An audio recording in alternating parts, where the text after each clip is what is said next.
The Baen Free Radio Hour.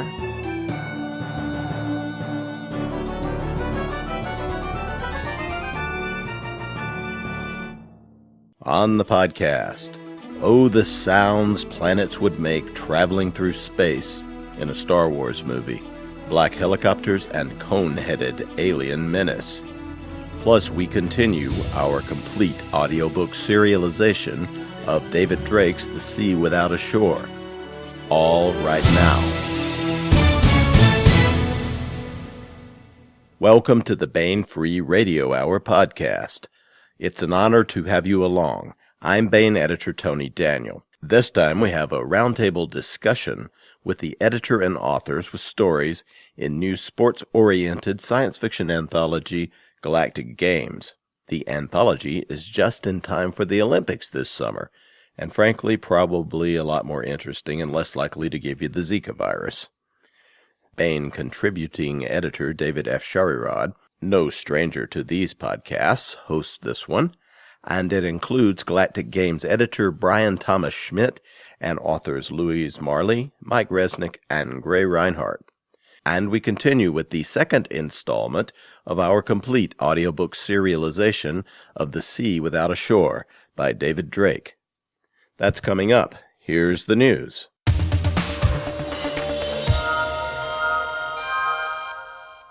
The June hardcovers and original trade paperbacks are out. It's a reading stampede out there, but the kind where you want to get trampled. First, we have David Drake's new entry in his RCN Leary and Mundi military science fiction series, Death's Bright Day. In this one, Leary and Mundi must go on an unofficial mission to a galactic backwater planet to forestall a new outbreak of the war between the Republic of Cinnabar and the totalitarian alliance of free stars.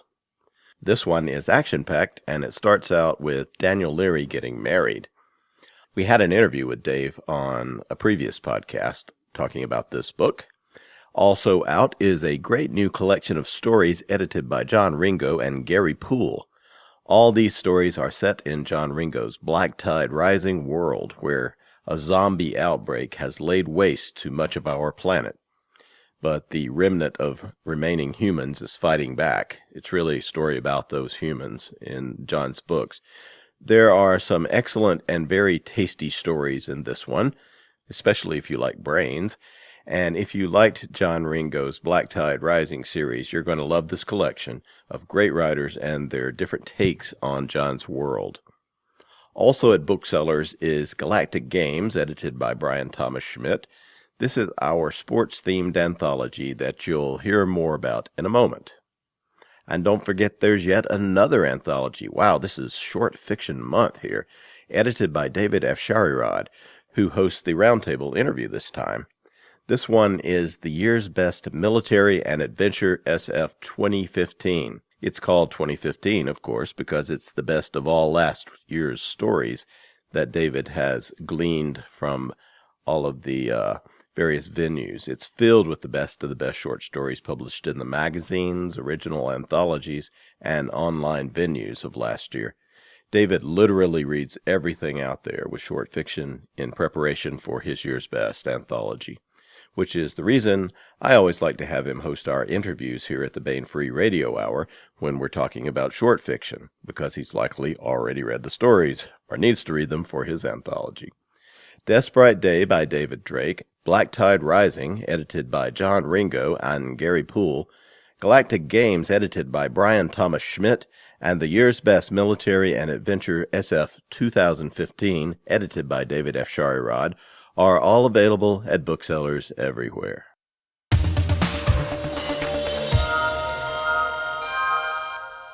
Hello there, sports fans. This is the Baen Free Radio Hour, and I am David F. Sharirod. It's a pleasure to be with you here today and with our guests. We're going to be taking science fiction out of the reading room and putting it into the arena with a new anthology of short stories edited by Bryan Thomas Schmidt. It's called Galactic Games, and it pairs sporting events, Olympic athletes, a little bit of gaming, some football, some baseball, all that good stuff with science fiction, and it is out now from Baen Books. I'd like to introduce our panel here. Joining me is Bryan Thomas Schmidt. In addition to editing Galactic Games, he is the Hugo-nominated editor of Mission Tomorrow and Shattered Shields. Both of those are available from Baen Books, and Shattered Shields, we should say, he co-edited with Jennifer Brozek. He has also edited The Raygun Chronicles, Decision Points, and Beyond the Sun, among other titles. He is also an author in his own right. His debut novel, The Worker Prince, received honorable mention on Barnes & Noble's Year's Best Science Fiction Releases of 2011. Bryan, thanks so much. It's great to talk with you again. Good to be with you, David. All right, we also have Louise Marley with us here. She is a multi-award-winning writer of science fiction and fantasy. Her first career was as a classical singer, and that fact has influenced much of her work, especially her first novel, Mozart's Blood. She also writes historical fiction under the pseudonym Kate Campbell. This is her first time on the Baen Free Radio Hour, so we'll go easy on her. Louise, thanks so much for joining it with us. Thanks. I've been looking forward to it. All right, and I am pleased to welcome back to the podcast Mr. Mike Resnick. He is, according to Locus, the all-time leading award-winning author, living or dead, for short fiction. He's the winner of 5 Hugos from a record 37 nominations. He's got a Nebula as well as major awards from around the world. He's the author of 6 novels, over 250 short stories, one of which is in Galactic Games, and 3 screenplays. He's also an editor of some repute. His online and ebook magazine, Galaxy's Edge, is something I look forward to reading every other month. And if you guys know, I edit Baen's Year's Best Military and Adventure SF, and I found quite a lot of material in Galaxy's Edge. I talked with Mike about The Worlds of Edgar Rice Burroughs, which was an anthology he co-edited a few years back. That's in the archives if you want to dig it up. Mike, so glad to talk with you again. Well, it's very nice to be back. I'd like to make one correction. There's a typo in there. I'm egomaniacal enough to point it out. I have 76 novels, not 6. And 70. I thought that's to be Louise Marley. I thought 6 seemed. I thought 6 seemed low, but anyways. All right, and also joining us is Gray Rinehart. He has worn many hats in his day. He's fought rocket propellant fires, refurbished space launch facilities, and commanded the Air Force's largest satellite tracking station, among other things. He also writes from time to time and is a contributing editor at Baen Books. His short stories have appeared in Analog and Asimov's. He's also quite the singer-songwriter and filker. He's got 2 albums of mostly science fiction and fantasy-inspired music. Gray, I don't know if I can say this. I'll edit it out if I can't, but you've also just had a novel accepted. Your first novel will be coming out from Kevin J. Anderson's Wordfire Press. So anyways, great. Thanks for being here. Oh, I appreciate it. I'm glad to be here. Guess who's editing his novel from Wordfire? Is it Bryan Thomas Schmidt? Is that? Yes, it is. All right. Excellent. I just got back from hanging out with Kevin and the guys there. I was at the booth at Dallas Fan Expo. So that was a lot of fun. That was the first one of those I'd gotten to do. So it's all one big happy science fiction family, I guess. But we are here to talk about Galactic Games today. It is, as I said, is an anthology of 20 short stories, and all of them have to do with sports or games of some kind. One thing I wanted to talk about was that many of them concern the Galactic Games, capital G, which is sort of an Olympics on a galactic scale. Bryan, I think you would be the man to answer this. Could you talk a little bit about what the Galactic Games are and where the idea came from, and just some of the approaches the different authors took to that idea? Well, nobody can answer that question because, truthfully, all I did was name the anthology Galactic Games. But the original concept, I was toying with doing, a Galactic Games as totally an Olympics, and have every story revolve around that. But as time developed, and we saw some really good reprints that didn't fit into that I kind of opened it up. And some of the people decided to write their stories as a Galactic Games, and some did not. But there was no set of rules or parameters for that. So everybody's Galactic Games kind of probably work a little different. That's why it's not totally consistent, but it was just kind of an overall concept of what if everybody in the galaxy got together what if the new Olympics was basically galactic instead of just being on Earth. So that's basically where it came from, and it kind of went from there. Several of the stories, even like Mike's story, for example, the Olympians would fit into that concept in some ways, although it's called the Olympians. And some of those stories would fit in even though they're reprints, but mostly it's just kind of a free-form concept. Okay, yeah, so just grew organically then from people picking up on the title. It's interesting, yeah.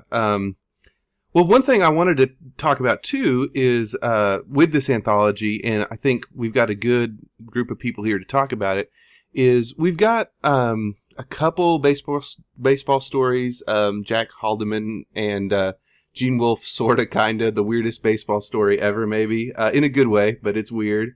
We've got football from George R. R. Martin, but generally, these were takes on different types of games and sports that don't get a lot of airtime, maybe, and I thought that was one thing that appealed to me, is that we've got Louise's story is gymnastics.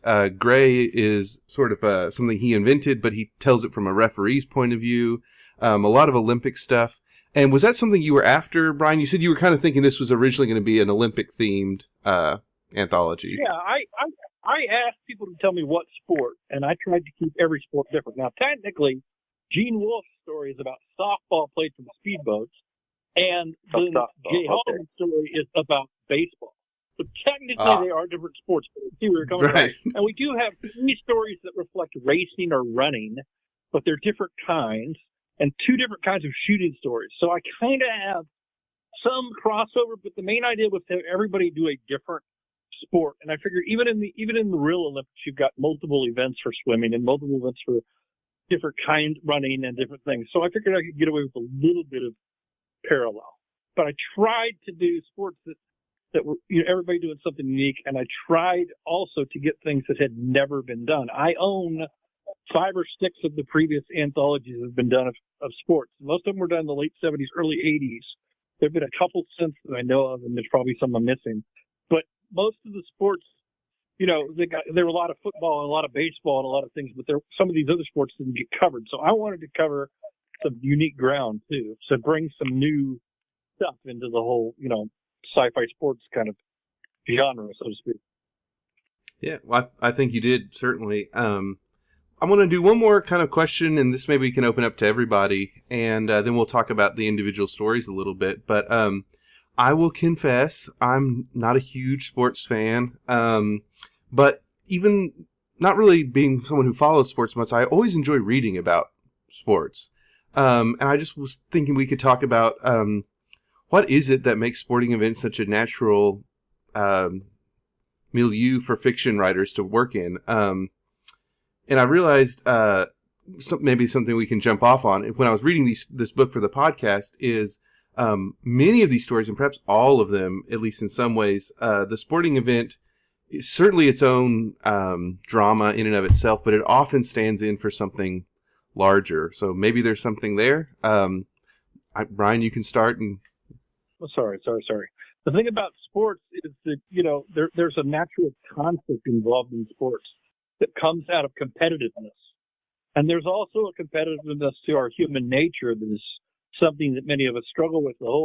Everything from, any form of bigotry to other things have to do with wanting to be superior in some way to something else, or thinking you're superior, or, sibling rivalry, same thing. So, there's a natural inclination, particularly in the Western world. The Eastern world is more tends to be more community oriented. We tend to be more self oriented and more of a, every man for himself kind of attitude. It perpetuates that. So that lends itself in sports very much to the sense of every man for himself competing. So that theme ties into a lot of outside themes, and that's where I think it connects with other themes that come in, like there's a kidnapping story, and there's, and of course, I wanted to get the referee side, and, some of the other, there's a person who runs the office in Todd McCaffrey's story that has to coordinate kind of some of the sports, and you see some of their administrative problems. But I think they're all related to it, and there's conflict outside of the sports, but the conflict in the sports kind of makes a nice parallel. Yeah, Louise or Mike or Gray, do you have anything you wanted to maybe add to that? Well, I do. Actually, I think you already said it, because the thing is that in any sports competition there is inherent drama and conflict, so that makes it a great basis for fiction, because the conflict is already there. And as you say, it often represents something deeper. I'm not sure that's true when we're actually watching a sporting event or if we're fans of a particular sport.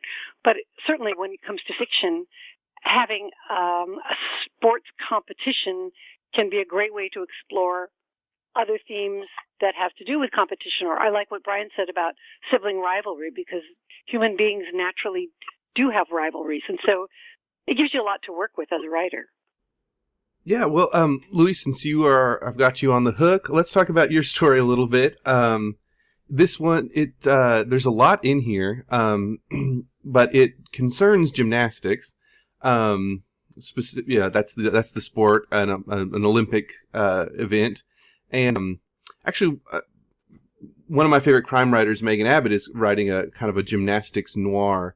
And I was reading some of the things she was saying when researching it, and how it's so high stress. It's such a high stakes world, just like any sporting event is, but it's often on the shoulders of very young girls, which, is not the case with most other sports.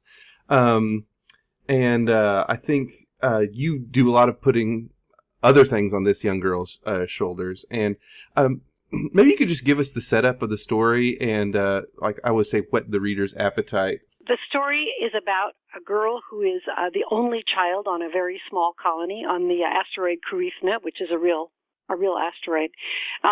And there's the nice thing is there's plenty of backstory to go with it. Her mother has left, and she's alone there with her father and all her people, and she wants to be a gymnast. And of course, there's no one to coach her, so they bring out a robot that's not got anything to do and program the robot to be her coach.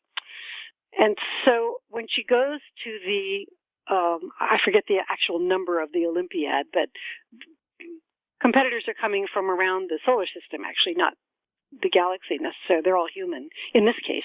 But, we end up getting to play with enhanced human beings, for example, post-humans, competing with a natural human being, which is a theme that I have visited before. We also get to deal with the use of younger people by older people or corporations, in this case political organizations, for their own ends. And I think actually in the actual Olympics that we have on planet in contemporary times, that's exactly what happens, that a lot of maybe not in the United States, but certainly it was true in Russia and some of the other communist countries where the Olympians were hardworking slaves, and there was a lot of glory if you won, but there was a lot of torture if you didn't. So those are some of the things that I could play with. I didn't know anything about gymnastics other than I liked watching it. So I read an autobiography of a gymnast, and did a lot of research online. It was great fun. I love the sport. But boy, it is hard on those girls, and boys too. But the boys tend to be a little bit older, so it's the girls at 12 and 13 and 14 that really, really work hard, and sometimes are badly injured. Yeah, and you touch on that. And I was going to ask you if you had been involved in gymnastics or knew someone that did, but because it did feel like so your research paid off. I've always admired the sport, and I think for me it appeals. I was a classical singer. It appeals because it has that artistic element as well as the really extreme sports element. The things these kids do are amazing in real life, and so fictionally you can go even farther.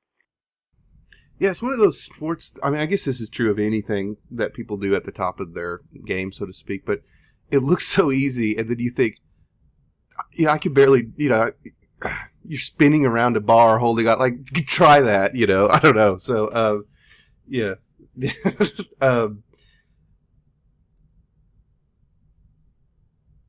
I was going to talk,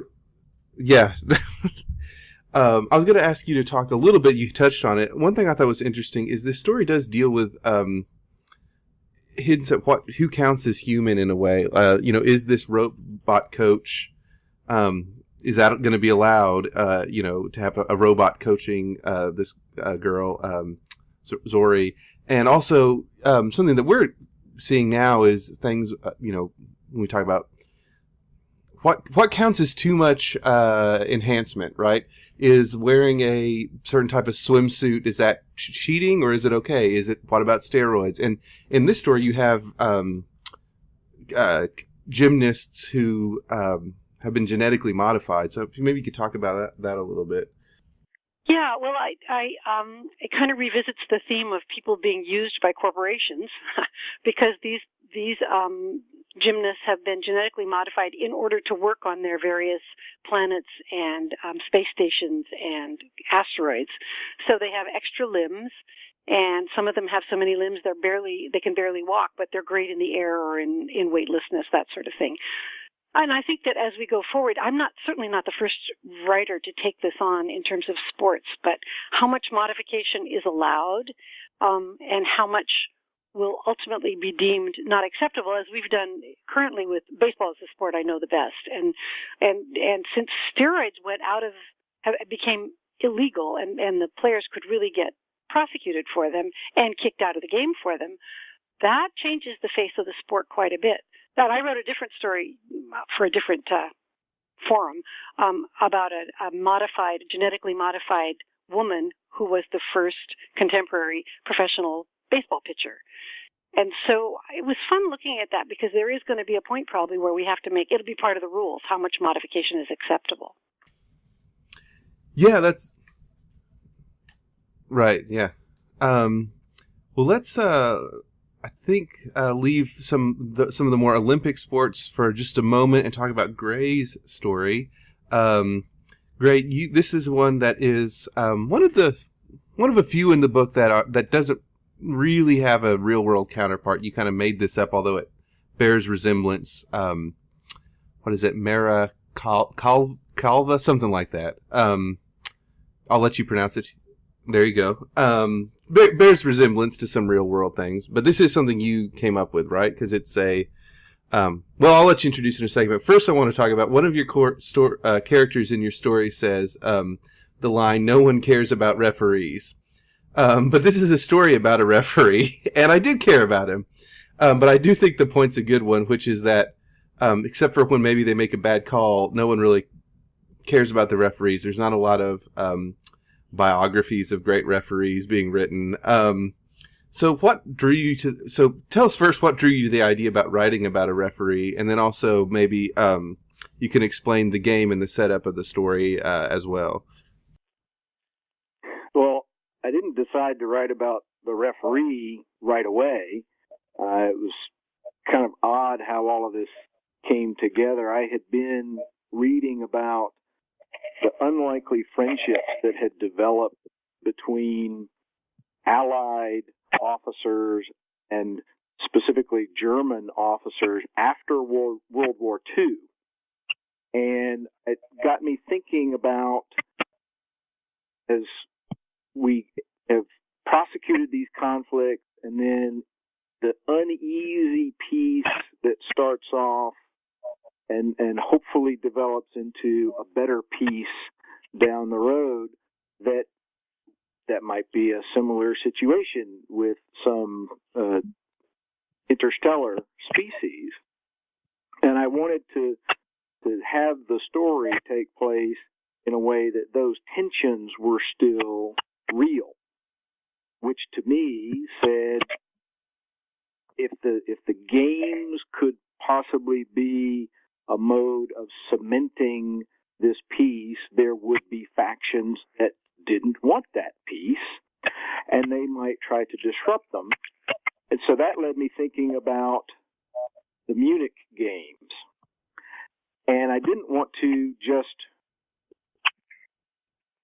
retell that historical story, but it started me thinking that, one of the reasons that when the Palestinians took over the compound and were threatening the athletes, one of the reasons that resonated so much was because every country had sent athletes and were emotionally invested in the athletes they sent. So they could feel this is what it might be like if they had taken our athletes hostage.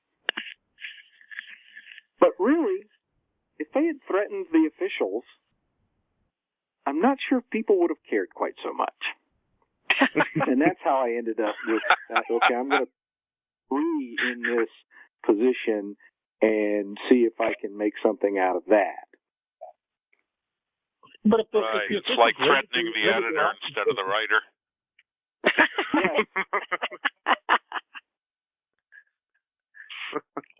I was thinking if the officials held up little cards and rated the kidnappers during it would be more interesting. But I give them a 5. Well, yeah. So a Gray story.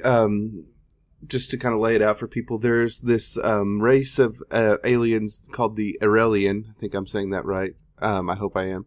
And they're sort of Earth sign looking, and we've been at war with them until very, very recently, right? And we're playing this game that was sort of the game itself is sort of an uneasy compromise. There's things taken from human games and then Aurelian games and sort of cobbled together to make something that maybe both sides can play. And this is the big match between the humans and the Aurelians. And I guess a lot rides on it, as you're saying. The idea of putting all of these things together came from my sort of being tired of seeing things get put together and mashed up in odd ways. But it also was something that I remembered from my time in the Air Force, that when we were at Squadron Officer School, they made us play this mixed up, made up game that nobody liked because it was mixed up and made up, and it didn't follow the rules of any games that we knew from either playing them or from childhood. And the very nature of it was off-putting. And I thought, if you're dealing with an alien species, it's one thing to say that we're going to go play water polo against an aquatic species. We're going to lose. But it's another thing to say that what we're going to do is we're going to try to craft something where neither side has a clear advantage and see if we can't level the playing field in that way. So it is a kludged up mess that nobody really likes, but they're playing for pride. Yeah, and we actually, in George R.R. Martin's story, the title of which eludes me, but they're playing football, but they're playing it against these aliens that are just clearly built for football. And so what do you do in that situation? So in the Gray Rinehart story, we have you make up a different game that no one likes, I guess, is the solution. So and that was part of what the deal was if the idea is that what we're trying to do is to bridge the gap and try to provide, well, I'll reference Douglas MacArthur's quote that he said, long ago, to encourage athletic pursuits within the military was, on the fields of friendly strife are sown the seeds that at other times on other fields will bear the fruit of victory. And I was trying to turn that around to say, perhaps out of that unfriendly strife, perhaps out of that conflict, we could use friendly strife, athletics, as a surrogate and cement good relations. Yeah. I think that definitely comes across. Because the main character, the main referee, the main human referee, his grandfather actually fought in the war, right? In this, so he has a very direct connection when he's sitting next to his alien counterpart. Like, 20, 50 years ago, this wouldn't have happened in the story. So, yeah. Well, kind of talking about beating, attempting to beat aliens at their own game. That's a perfect little segue into Mike Resnick's story. And in this story, this is a race story, and it's about an Olympian with a capital O, and that is something pretty specific in this story. So, Mike, maybe you could tell us who the Olympians are and what is their mission, so to speak. Yeah, I should explain at the beginning that for the whole of my 50-plus year career, I've tried to write against the grain, which is to say when I was in a Batman anthology, I wrote about Batman's haberdasher. And in the Superman anthology, I wrote about the doctor who found Clark Kent 4F for World War II. And this was the same kind of thing. This is about a long-distance race in a competitive setting, and ordinarily you would think that the motivating force for anybody in the race would be to win and prove they're the best. But this is a story about how humanity is expanding throughout the galaxy, building its reputation, and picking its spots very carefully so that it has never lost one of these competitions. And this is about a runner who, with the finish line almost in sight, is 15 or 20 yards behind. And what motivates him is not the desire to win. It's the desire not to be the one who lost, the one they all remember. And I consider that a much stronger motivating force. Yeah, you took my next question. But yeah, I love that. It's the anonymity of success in this story, right? If you win, then instead of being the hero for winning, you're just one of a many winners. Who cares? But if you lose, then you're the guy who lost. You're the only human who lost, and you're the one they'll all remember. Right. Yeah, I thought that was a very clever twist. Look, from Wordfire, a collection of all science fiction sports stories, and I do that in a number of them. In basketball, the assumption has always been, you play with a high degree of emotion. That's what makes you better. And I had a robot who was dominating the league, the first to play, and the audiences got turned off because he showed no emotion. So they programmed him with some, never realizing that he would not only want to win for his team, but he would feel enormous sympathy for the people who were overmatched against him. And you can do that with almost any sporting event, or indeed any event whatsoever. Yeah. So I think we've probably clarified it, but I'm going to just to be safe. So this is, as you said, humanity's expanding out into the galaxy, and we challenge human beings challenge, whatever sport is the sport on an alien planet that is the height of their ability. They think they can win. That they think they can win, right? In this, if you go to a world and participate in a sport where they didn't think they could win, right? Yeah, but that they think they can. They this air of invincibility, right? So it's and you talk about this with the Olympics, especially back during the Cold War, where it was very much a surrogate for the might of the Russians versus us, right? And this is what humanity is doing. We want to appear to be Supermen, and so we challenge people to things and we beat them. And not too popular for that, but I guess it does something for our reputation, I suppose. But I just wanted to also talk about the history of this a little bit, if you would, because I read in Bryan's intro that this was part of a novel. I did a novel in 1982 called Birthright.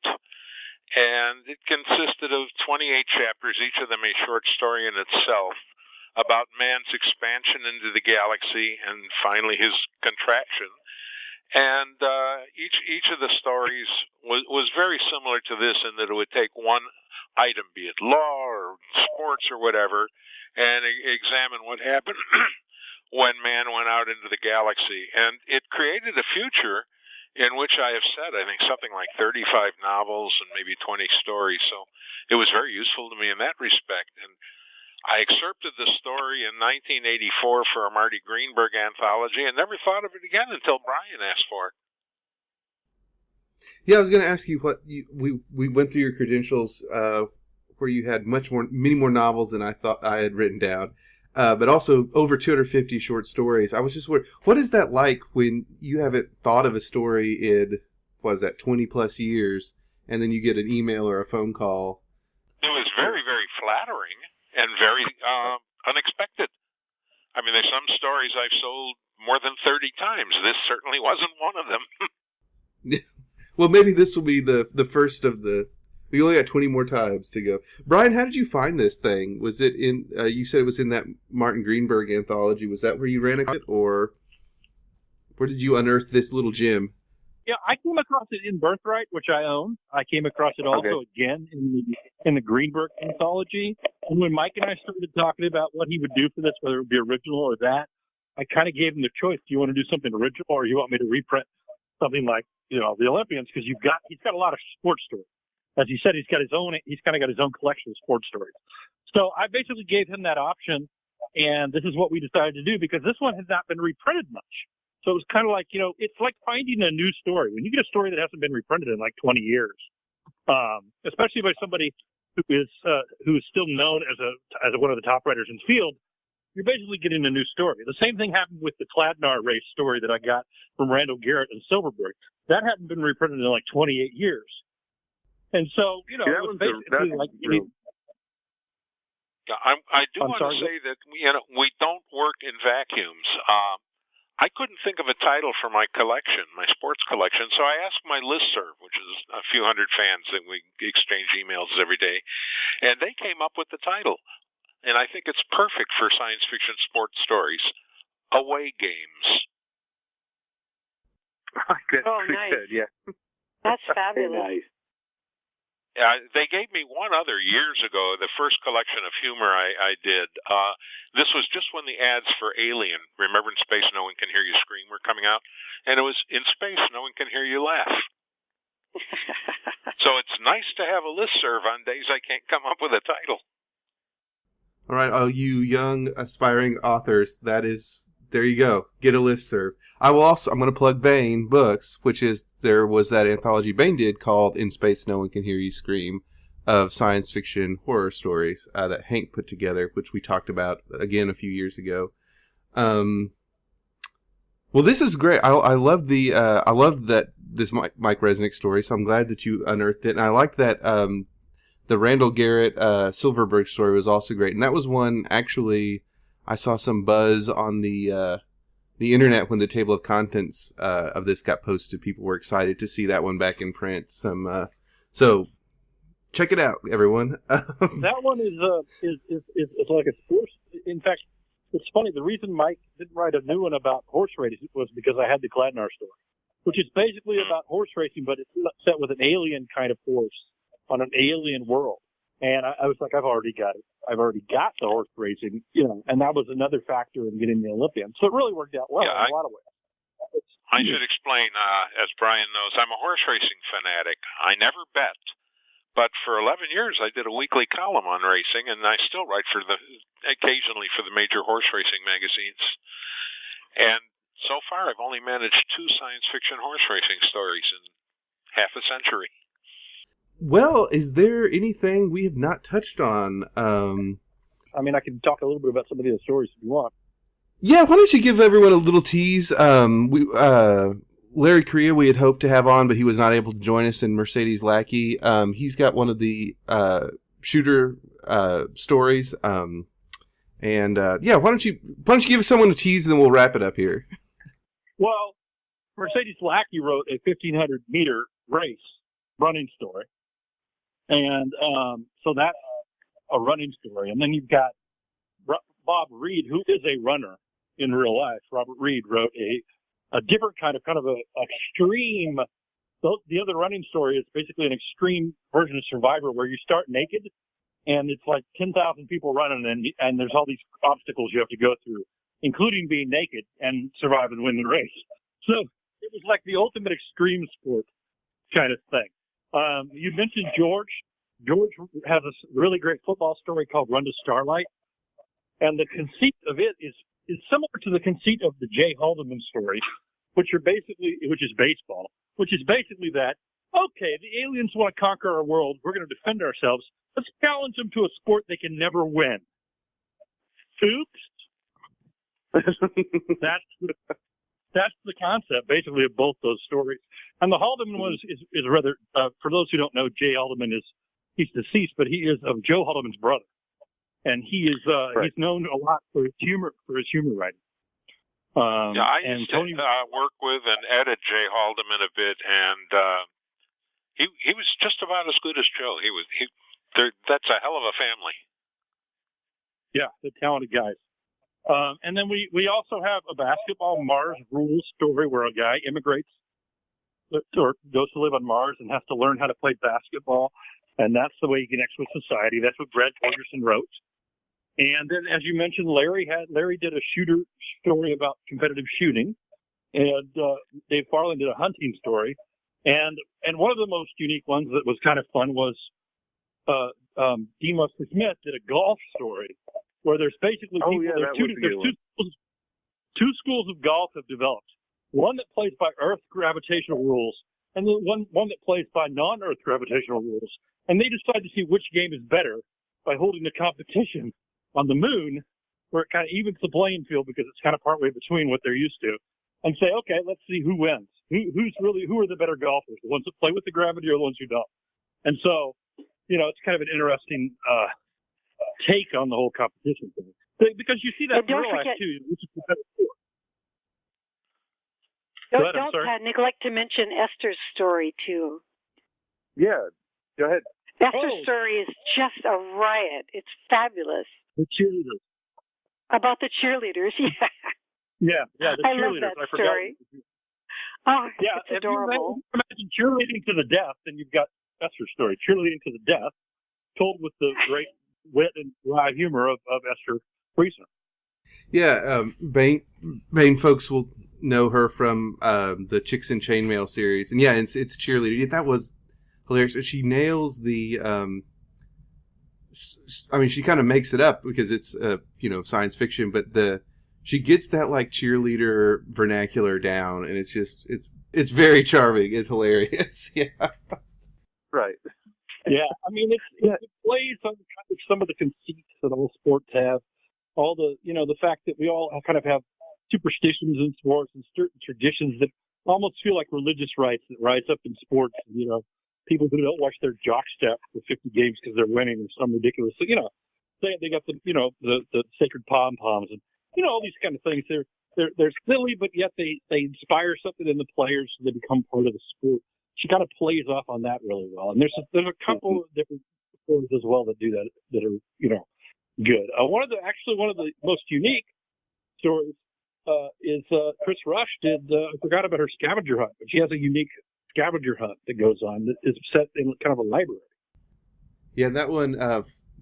For people who are fans of books as objects, I think they will enjoy that one. It's pretty fun. And then we did mention the Gene Wolfe, which is what did you say? It's softball played with speedboats, right? Imagine if you're playing softball and you have to run the bases on a speedboat kind of thing, and they're playing as a result on the water. They're playing on a more massive field, and everything's got to blow it up, and it adds all this element. That was a story that Gene had done.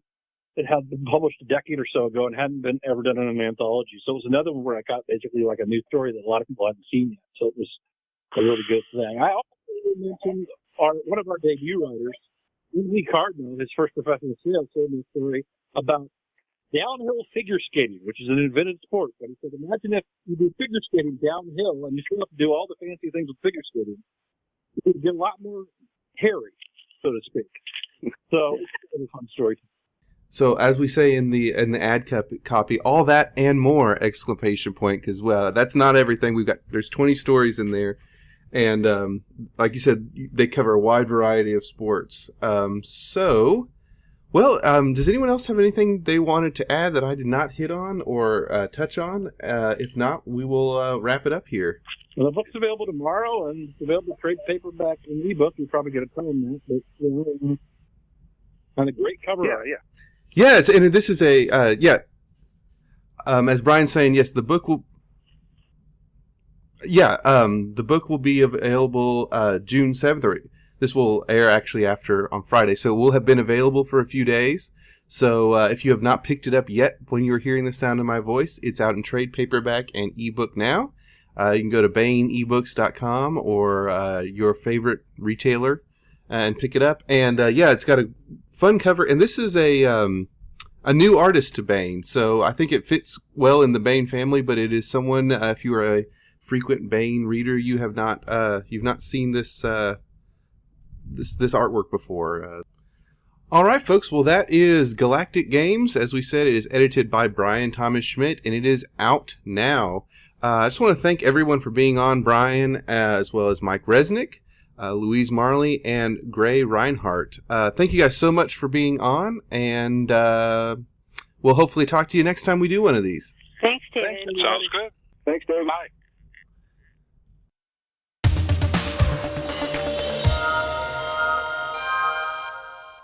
Now we continue with our complete audiobook serialization of David Drake's The Sea Without a Shore.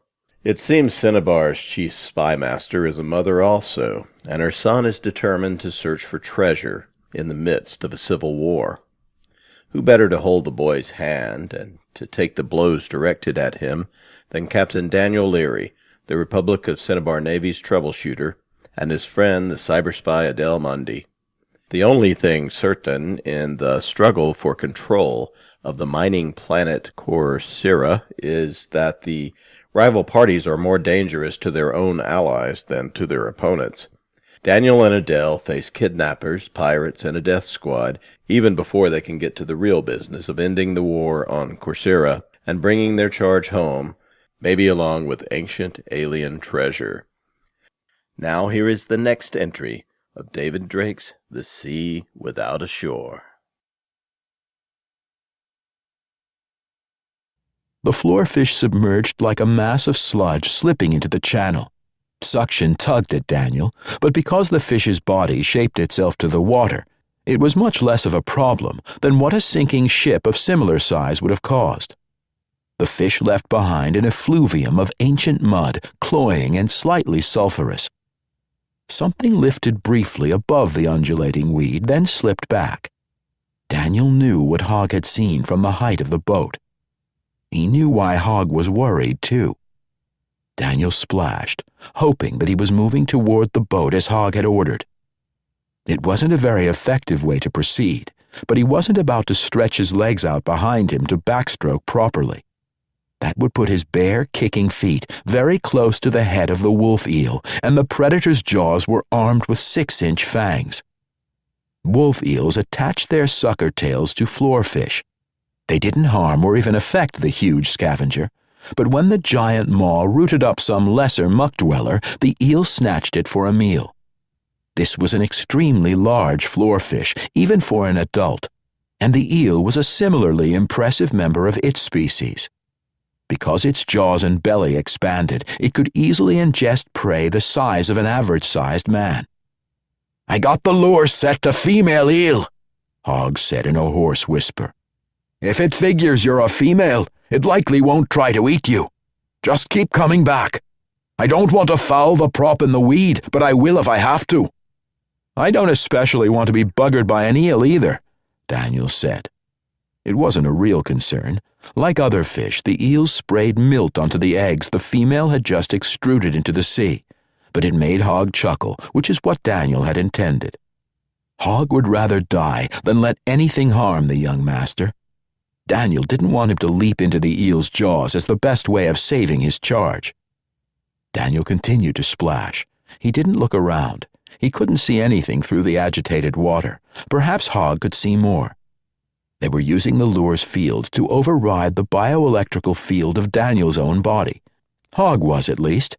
It wouldn't have occurred to Daniel to do that. He'd certainly think of it should the situation arise again. "Now, hold the lure in your left hand and hook your right over the gunnel," Hogg said, speaking from just above Daniel's head. He was again as calm as he had been years before, while teaching his young charge to squeeze rather than jerk his trigger. "When you're ready, you'll swing up and I'll haul you aboard. No problem at all for a strong young lad like you, right?" "No problem," Daniel whispered.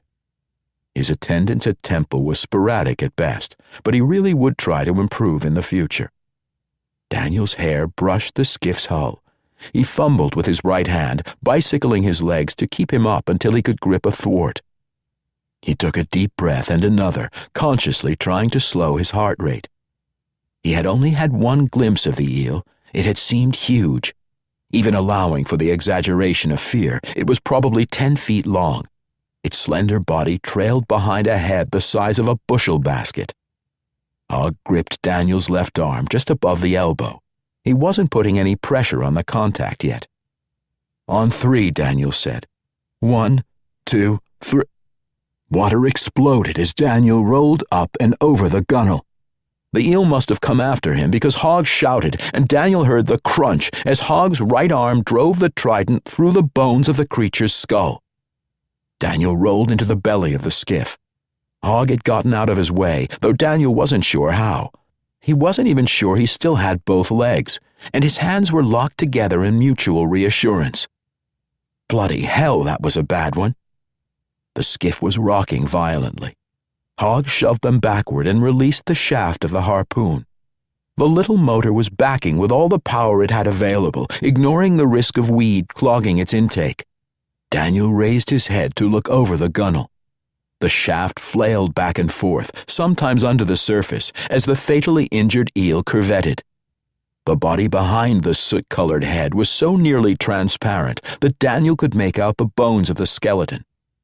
His guess of 10 feet long had been conservative. This eel was probably big enough to have swallowed the skiff itself along with the 2 men. "I wonder what the record for a wolf eel is," Daniel said.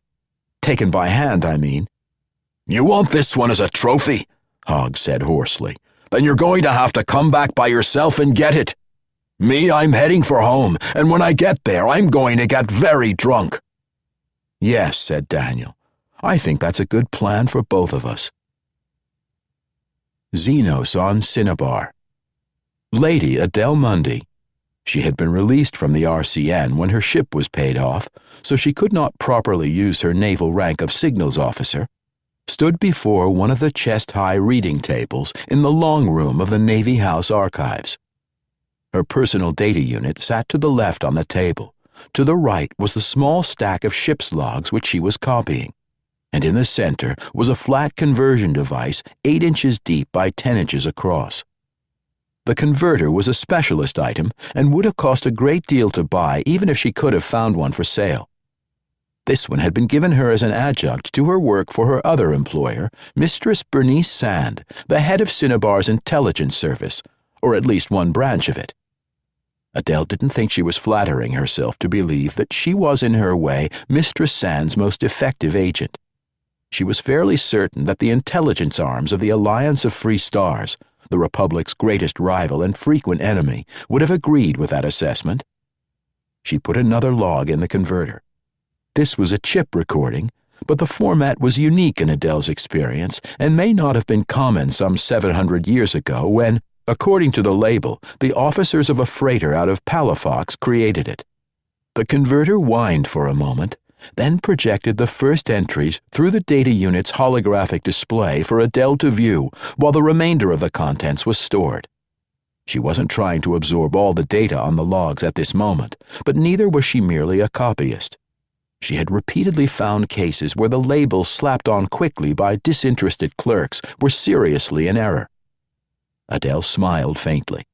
The clerks probably thought that items which hadn't been incorporated into the general database were of no value. It was true that the logs were valueless except to someone who was very skilled and very obsessive.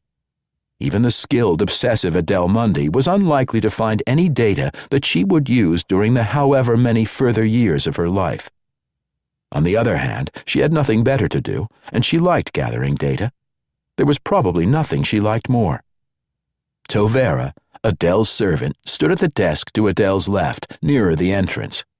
Besides the clerk, a naval rating, they had been the only people present in the long room, but an RCN midshipman wearing her second-class uniform, her grays, had entered and was talking to the clerk.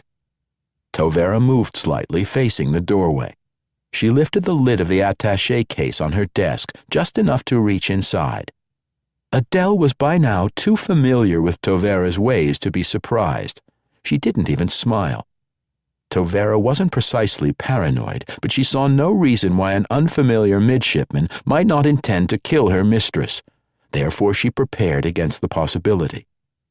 After all, Tovera had nothing better to do either, and she had never cared about the reasons why she was told to kill someone. She had been trained by the Fifth Bureau, the intelligence service which reported directly to Guarantor Pora, the autocrat of the Alliance. Tovera had changed her allegiance from the Alliance to Adele Mundy personally, but she continued to follow her training. Tovera did most things by rote. She was a sociopath and far too intelligent to make social decisions for herself. She would have been executed long since if she had done that, because she generally saw the simplest way out of a problem as being to kill the person making the problem. So long as Tovera did as Adele directed, she would remain within socially acceptable norms. Thus far, obeying Adele had given Tovera ample opportunity to kill people, which she liked to do as much as she could be said to like anything. "Well, midshipman," the clerk said, raising his voice enough to be heard where Adele stood, 30 feet away. "I guess despite your exalted rank, you're going to have to check the catalog just like lesser mortals. And for that, you'll have to go back up to the lobby because the terminal down here is on the blink." "The catalog only lists the logs of the Princess Cecile while the Corvette was on the RCN list," the midshipman said. "I know that she sailed a number of times in private commission, and I've heard that copies of those logs were deposited with Navy House also." In theory, the midshipman ranked a naval rating. In practice, she was probably on half pay since so many ships had been laid up after the Treaty of Amiens, and nothing was of lower importance to the RCN bureaucracy than a midshipman on the beach. The clerk shrugged. "Could be, honey," he said. "You're welcome to look to your little heart's content." "Excuse me, mistress," Adele called. She had personal experience with poverty, since the Mundy wealth had escheated to the Republic when her parents were executed, besides which she disliked people who didn't do their jobs. "If you'll come back here, I may be able to help you." As she had expected, her helpfulness irritated the clerk. He gave Adele a black look and returned to his desk display. He was watching a sporting event, though Adele, who had checked it out of habit, couldn't imagine why a score of men, they were all men, were shoving a stone quoit up and down a grass field. This basement area of the archives was more a storage room than a library in proper form. Floor-to-ceiling cages of woven wire fencing marched down both sides of the room. Inside each were file cabinets, but boxes of additional material were stacked on the floors of many cages, particularly those nearer the entrance. People using the archives could switch on direct lighting to supplement the glow strips in the arched concrete ceiling. But not all the lights worked. Specifically, the cage beside the desk where Adele was working didn't have working internal lights. The unsorted boxes within were lumps in shadow. The midshipman strode past the clerk's desk without looking back. She was petite and dark-haired, and she was obviously angry. "It's ridiculous that an RCN officer has to depend on the courtesy of a private scholar to find something in RCN archives," she said, probably hoping that her voice would carry to where the clerk sat. "Still, if you know where the logs might be stored, mistress, that's the main thing. I'd be very grateful." Her name tag read Hale. She had probably bought her grays used, because they had more wear than someone only a few years out of the academy was likely to have given them. "I think you'll find them in there," Adele said in a neutral voice, pointing. "In the second box down on the left-hand stack, the metal one. Tovera, help her with your handlight."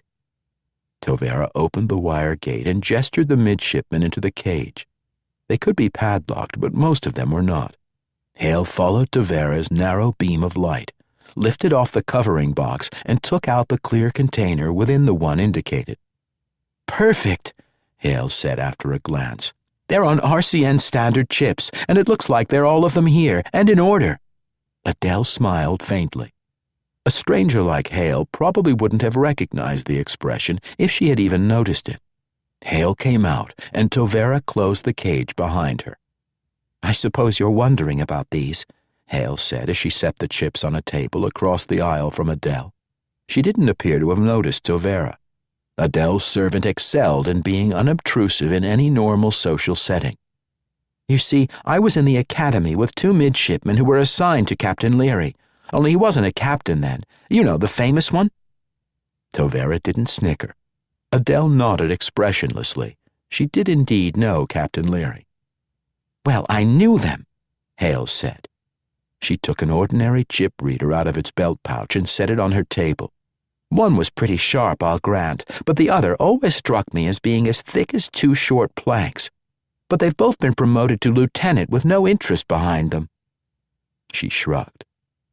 "I've got a lot of time on my hands since the peace," she said, "so I thought maybe if I studied the logbooks, I could figure out how they did it.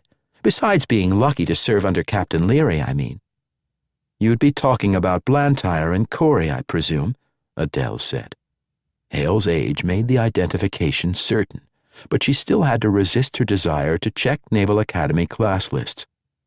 "I'll remind you that Blantyre's luck led to her being killed 2 years ago." "You knew Blantyre then?" Hale said in surprise. "I didn't realize." Adele nodded again. She was wearing a plain civilian business suit in dark blue. The light here wasn't good enough for anyone but a couturier to realize that the outfit was of top quality. Hale had assumed that she was a private scholar, and Adele hadn't bothered to correct her. Actually, she supposed she was a private scholar at the moment. "Blantyre struck me as the best kind of RCN officer," Adele said, "competent in astrogation and other technical subjects, and a fighting officer above all else. But as I said, killed in battle." "Everybody dies, mistress," Hale said. "Very few die with a record equal to Blantyre's." She eyed Adele more carefully, but she clearly didn't see anything more than she had at first glance. Tovera wasn't the only one who remained unobtrusive under most circumstances. "Blantyre and I were friends," Hale said. "I'm not the sort to go put a bouquet on her grave." "On her cenotaph," Adele corrected silently. Blantyre's body had been vaporized off Cacique along with those of 50-odd of her shipmates. "But I figure if I can use her record to learn how to be a better RCN officer, that's a better memorial anyway, and—" Hale straightened slightly, as though she were coming to attention for a reviewing officer. "You're right about her. When you beat Blantyre on the battle board, you knew you'd done something. But more often than not, she beat me." Adele smiled very faintly at the pride in the midshipman's voice, albeit probably justifiable pride. She wouldn't have thought anyone could read the expression, but apparently Hale did, because she flushed slightly. "Please excuse my discourtesy," she said, extending her hand. "I'm Lucinda Hale." Adele shook her hand with a carefully gauged, polite pressure. "I am Lady Mundy," she said, using her civilian rank rather than the one Hale might have noticed in the logs of Daniel's RCN commissions. "I'm pleased to have met you, Mistress Hale." Her personal data unit flashed a silent signal. Adele glanced at it, reading the oral message which had been converted to text as she preferred it. "Yes, all right," she replied. "I should be there within the hour." Tovera was efficiently replacing the set of logs in the file drawer from which they had come. She didn't know anything about the summons, but she knew that her mistress wouldn't leave the archive until she had at least restored it to the condition in which she had found it. Hale looked as though she might be going to speak further, but in the end she merely nodded. She slipped into her reader the first of the logs of the private yacht Princess Cecile, owned and commanded by Captain Daniel Leary. Adele was glad.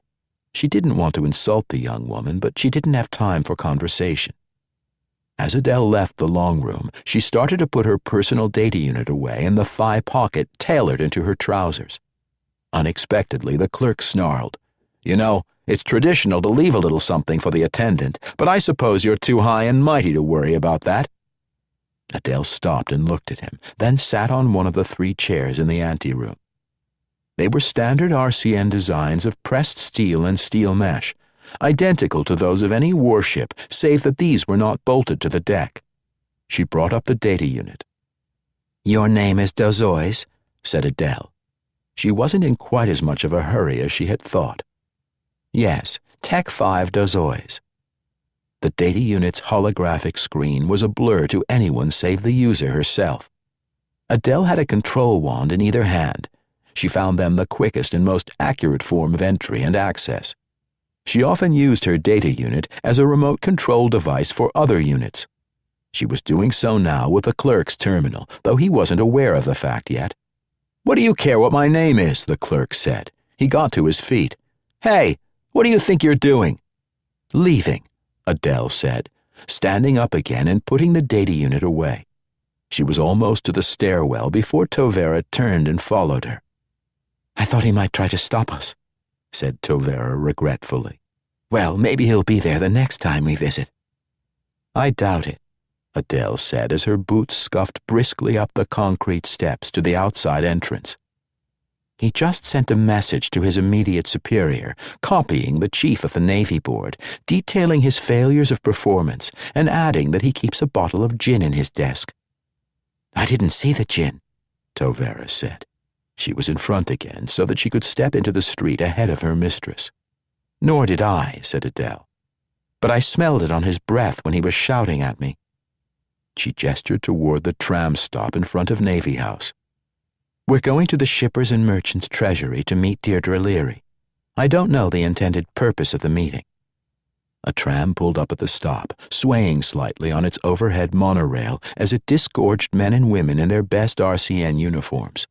Those who had enough rank to have afforded a set wore their whites, often too tight for them now. They would be uncomfortable, waiting in the hall for an assignment clerk to call their name, or most likely not to call their name. Adele and her servant got on when the car had emptied. Tovera punched the address of the bank into the routing computer. Deirdre Leary was Daniel's older sister and Adele's banker. She was also the representative of Corder Leary and the Leary family interests to both Daniel and Adele. Daniel had broken violently with his father at age 16. As for Adele, if she ever came face to face with the man who had ordered her family's slaughter, she would shoot him dead. Adele could imagine many reasons for Deirdre to request a meeting at short notice. No notice, in fact. None of the possibilities were good.